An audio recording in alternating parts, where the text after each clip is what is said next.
Hello, civil engineers. I'm Akshay Kamath, and I'm your corporate trainer for Reinforced Training Institute for Civil Engineers. I welcome you all to this lecture number 19. इस lecture number 19 में हम देखेंगे कि backfilling of soil किस तरह से हमें करना है, किन किन चीज़ों का हमें ध्यान रखना है कि जब हम बैकफिलिंग करते हैं, ये सारी चीज़ हम इस वाले लेक्चर में देखेंगे. So the first is backfilling is a most crucial task for the site engineer. The soil to be backfilled should be filled in a layer of say 150 to 200 mm or 300 mm, and then the compaction should be done again with the help of a monkey rammer, or you can make use of a plate compactor and again backfill the soil till it is filled up to the plinth level. The soil to be used for the backfilling should be good.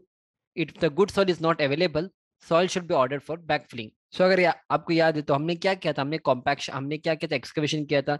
यहाँ पे सब कुछ अपना foundation हो गया, फिर यहाँ पे कॉलम भी हो गया, कॉलम का क्यूरिंग भी हो रहा है. अब क्या करना है, हमें जो भी सॉइल हमने निकाला था यहाँ से उसको हमें बैकफिलिंग करना है ना. बैकफिलिंग करके हमें प्लिंथ लेवल तक इसको लेके जाना है, राइट.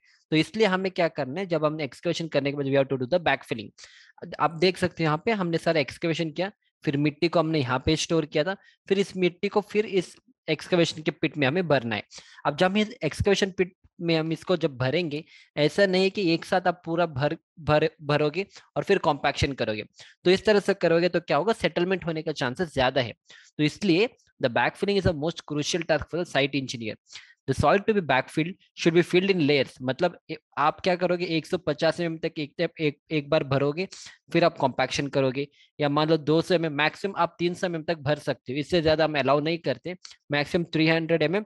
फिर आप कॉम्पैक्शन करोगे, फिर आप इसमें पानी छोड़ के रखोगे ओवरनाइट, फिर नेक्स्ट डे आके फिर इसका कॉम्पैक्शन करोगे. तो क्या होगा, इस तरह से सही से कॉम्पैक्शन होगा. और मान लो आपने जब एक्सकवेशन करते टाइम जो आपका सॉइल यहाँ पे मिला था, it is of not a good quality, हो सकता है ये सब ब्लैक कॉटन सॉइल.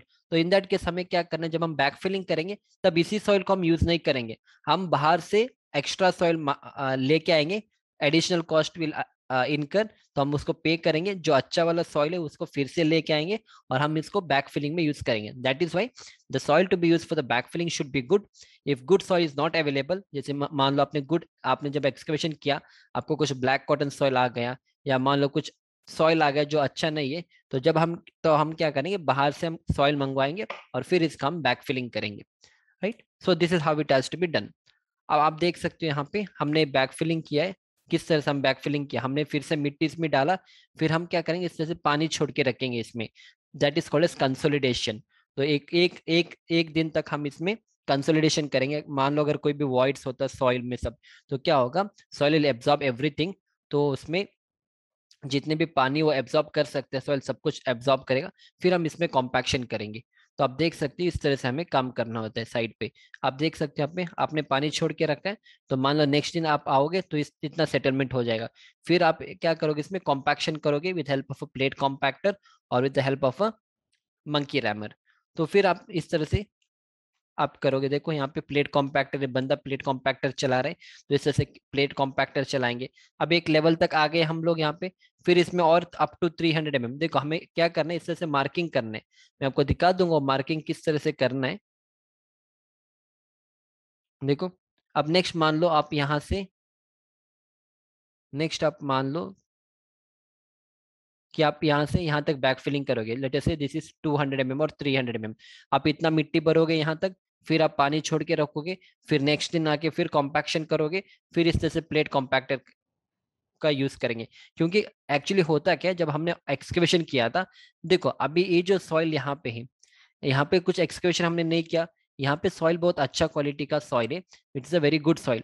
पर जब हम सॉइल को इस तरह से एक्सकेवेशन करते, दैट मीन्स हमने सॉइल को डिस्टर्ब किया है.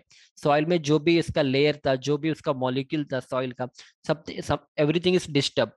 तो अगर जब हम बैकफिलिंग करेंगे, हम ये चाहते हैं कि इसमें ज्यादा डेंसिटी होगा, सो दैट जो भी लोड आएगा my soil can take that. So that is the reason हम क्या करते हैं, हम कॉम्पैक्शन करते हैं, ताकि जितने भी लोड आएगा फुटिंग का, माई सॉइल कैन टेक. नहीं तो क्या होगा, सॉइल में सेटलमेंट आ जाएगा. अगर सेटलमेंट आ जाएगा तो क्या होगा, फिर आपके स्ट्रक्चर में क्रैक्स होंगे. So that is why to avoid all those things, हम क्या करेंगे, सही से हम कॉम्पैक्शन करते जाएंगे. कॉम्पैक्शन करेंगे. कॉम्पैक्शन मतलब अगर आप प्लेट कॉम्पैक्टर यूज करोगे, अगर आप मंकी रैमर यूज करोगे, या जो हैमर होता है अर्थ रैमर, उससे अगर आप कॉम्पैक्शन करोगे, that is called as compaction. तो कॉम्पैक्शन में क्या होगा, जो भी यहाँ पे एयर वॉइड्स होगा तुरंत वो निकल जाएगा. पर कंसोलिडेशन में क्या करेंगे, हम पानी छोड़ के रखेंगे। जैसे यहाँ पे देखो, एक कंसोलिडेशन है और एक कॉम्पैक्शन है। तो कंसोलिडेशन में क्या होगा, जितने भी एयर वॉइड सॉइल के अंदर है वो क्या होगा, विद हेल्प ऑफ कंसोलिडेशन तो क्या होगा, वो सब फिल हो जाएंगे। अगर जितना भी पानी, सॉइल को जितना भी पानी लेना है दैट विल एब्जॉर्ब। तो इस तरह से हमें कंसोलिडेशन करना पड़ता है। कंसोलिडेशन कभी भी लेट प्रोसेस है। कॉम्पैक्शन में तुरंत आपका जो एयर होता है वो निकल जाता है, पर आने का चांसेस ज्यादा है उसमें। पर कंसोलिडेशन में क्या होगा, it's a late process. Okay, पर इसलिए हमें कभी कंसोलिडेशन करना है। अगर हम अभी कंसोलिडेशन नहीं करेंगे, बारिश के टाइम में क्या होगा, ये पूरा ड्राई सॉइल होगा, तो सॉइल क्या होगा, डायरेक्टली पूरे पानी को पी लेगा। अगर डायरेक्टली पानी को पी लेगा तो फिर क्या होगा, सेटलमेंट होने का चांसेस ज्यादा है। इसलिए हम क्या करते हैं, जब भी हम बैक फिलिंग करेंगे, पानी छोड़ेंगे, कॉम्पैक्शन करेंगे, पानी छोड़ेंगे और कॉम्पैक्शन करेंगे।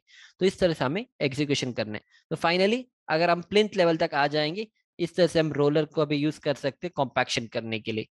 सो this is how we have done it. देख सकते हो आप यहाँ पे। So this is our excavation and this is a backfill soil up to the plinth level. अब प्लिंथ लेवल क्या है देखो, अब प्लिंथ लेवल क्या है, this is a plinth level. देखो एक्चुअली आपका कॉलम का हाइट यहाँ तक होगा आपका, डिलीट एवरीथिंग, हाँ एक्चुअली आपका कॉलम का जो हाइट है यहाँ तक होगा। पर हम क्या कर सकते हैं, हम क्या करते हैं यूजुअली, यहाँ तक, this is a bottom of the plinth beam. I do it once again. देखो एक्चुअली एक्चुअली एक्चुअली होता क्या है, यहाँ पे प्लिंथ बीम आता है इस तरह से, यहाँ पे इस तरह से एक बीम आते है, इसको और इसको हम कनेक्ट करेंगे बाद में। तो ये जो बीम यहाँ पे आता है this is called as plinth beam. तो प्लिंथ बीम के बॉटम, मतलब ये आपका प्लिंथ बीम हो गया, राइट। तो हम क्या करेंगे, कॉलम कभी भी प्लिंथ बीम के बॉटम तक हम कास्टिंग करेंगे। फिर हम बैक फिलिंग कहाँ तक करेंगे, इसके टॉप लेवल तक हम बैक फिलिंग करेंगे। और भी इसमें बैक फिलिंग करना है, अभी तक यहाँ तक हो गया क्योंकि हम यहाँ पे कंसोलिडेशन कर रहे हैं। अब इस बॉटम तक, ये वाला टॉप लेवल है ना, मतलब प्लिंथ बीम का बॉटम, इस कॉलम का टॉप लेवल तक हमें बैक फिलिंग करना है। तो इस तरह से हमें बैक फिलिंग करना है up to the bottom of the plinth beam. तो अब आपको बैक फिलिंग किस तरह से करना है, मैं आपको एक वीडियो दिखाऊंगा किस तरह से करना है। तो ये हो गया मेरा बैकफील्ड सॉइल इस तरह से। तो हमने कॉलम का कास्टिंग किया था, फिर हमने एक पीसीसी लगाया था विच इज 6 इंच 150 mm। फिर हमने इस तरह से हम सॉइल एक पर डालेंगे। अब वो हम कितना डालेंगे, हम डालेंगे यहाँ पे 10 इंच, 10 इंच मतलब 200 mm। तो इस तरह से करेंगे। फिर हम क्या करेंगे, इसमें पानी छोड़ेंगे, दैट इज कंसोलिडेशन। फिर हम अर्थ रैमर से या प्लेट कॉम्पैक्टर या मंकी रैमर से हमें कॉम्पैक्शन करना है। अब ये हाइट कितना रखना है आपको बीओक्यू में लिखा रहता है। फॉर एग्जांपल अगर मैं बीओक्यू में लेके जाऊँ, यहाँ पे लिखा है okay, filling available excavated earth excluding rock in sides of foundation up to the plinth in layers not exceeding 20 centimetre. समझे, मतलब 200 mm से ज्यादा आपको बैकफिलिंग नहीं करना है। एक बार आपने 200 mm किया, कॉम्पैक्शन किया, कंसोलिडेशन किया, फिर नेक्स्ट और 200 mm करोगे। आपको इस तरह से काम करना है, in depth compacting each deposited layer by rammer after watering with a lead up to 50 meter and lift up to 1.5 meter including the cost of all the labor complete as per specification। तो कितना आपका backfilling का quantity है वो cubic metre में होगा। जितने भी क्वांटिटी आपको यहाँ पे लिखना है, और रेट जो कॉन्ट्रैक्टर ने दिया है कि 137 रुपीज वो कोट करेगा अगर 1 क्यूबिक मीटर का बैक फिलिंग करना है। तो लेबर का चार्ज, पानी का चार्ज, सब कुछ मिला के, राइट। तो इस तरह से यहाँ पे दिया जाते हैं, according to that we have to do. तो अभी देखो, अब मान लो मैंने यहाँ पे 300 लिया, एक्चुअली बीओके में दिया जाता है maximum we can go up to 300 mm। Okay, तो मान लो ये वाला हाइट 300 mm है। तो हमने सॉइल फिल किया यहाँ पे, फिर हमने क्या किया, कॉम्पैक्शन किया, कंसोलिडेशन किया। फिर नेक्स्ट 300 mm फिर से हमने सॉइल बैक फिलिंग किया यहाँ पे, फिर हमने कॉम्पैक्शन किया, इस तरह से प्लेट कॉम्पैक्टर को चलाया। फिर हमने क्या किया, फिर 300 mm, फिर कॉम्पैक्शन कंसोलिडेशन, फिर 300, इस तरह से हमें करना है। तो इसलिए प्रैक्टिकली जब आप साइट में देखोगे, हम इस तरह से मार्किंग करेंगे प्रैक्टिकली ऑन द साइट। आप देख सकते हो हर एक मार्किंग जो यहाँ पे किया गया है। So this marking what ever you can see यहाँ पे, दिस इज 300। ओके, 300 जैसा नहीं दिख रहा है, एक्चुअली 200 हो सकता है। Okay, will consider this as 200। Okay, 200, 200, 200, okay, 200 and 200। अब ये जो टॉप लेवल है, this top level is the top level of the column और the bottom of the plinth beam. हम यहाँ तक बैक फिलिंग करेंगे, फिर इसके नीचे हमें स्टार्ट करने पीसीसी लगाने के लिए, प्लिंथ बीम के लिए। वो हम देखेंगे आगे किस तरह से हमें प्रिपेयर करना है, राइट। सो होप आपको प्रोसीजर समझ में आया होगा किस तरह से हमें बैक फिलिंग करना है, राइट। या इसको थोड़ा सा प्रैक्टिकली देखेंगे। मान लो ये वाला जो आपने एक्सकवेशन किया यहाँ से यहाँ तक 1 मीटर है, तो हम क्या करेंगे, 150 mm का मार्किंग हम करेंगे। जो भी देखो 150 कर सकते हो आप, 200 भी कर सकते हो, जो भी बीओक्यू में लिखा है according to that we have to do, right. फिर हमने सॉइल को किया, फिर हमने इस तरह से अर्थ रैमर से इसका कॉम्पैक्शन किया, सही से पानी डालेंगे, फिर हम मंकी रैमर को यूज करके फिर से कॉम्पैक्शन करेंगे, फिर और फिर हम 150 को और भरेंगे सॉइल, 150 सॉइल हमने भरा, फिर हमने कॉम्पैक्शन किया इस तरह से, फिर हमने मंकी रैमर को यूज किया, फिर हमने बचा हुआ जो 150 उसको भी हमने फिल किया, फिर हमने सॉइल को फिल किया, कॉम्पैक्शन किया, फिर इसको कंसोलिडेशन करेंगे, फिर इसके ऊपर मंकी रैमर चलाएंगे। तो इस तरह से हमें सीक्वेंस को फॉलो करना है। फर्स्ट लेयर दैट इज इधर 150, 200 और 300, it depends on the BOQ जो दिया है बीओक्यू में, according to that we have to do. फिर कॉम्पैक्शन बाय प्लेट कॉम्पैक्टर और मंकी रैमर, फिर सेकेंड लेयर अगेन 150, 200 और 300 whatever it may be, compaction by plate compactor और by monkey rammer, फिर थर्ड लेयर। अगर इस तरह से हम अगर हम इस तरह से नहीं करेंगे, अगर एक साथ हम बैकफिलिंग करेंगे तो क्या होगा, सेटलमेंट होगा, specially during the rainy season. तो क्या होगा, सारे सेटलमेंट हो जाएगा, अनइक्वल सेटलमेंट होगा, थोड़े फुटिंग नीचे जाएंगे, थोड़े फुटिंग वहीं पे रह जाएंगे। तो due to this unequal settlement there are cracks in your structure.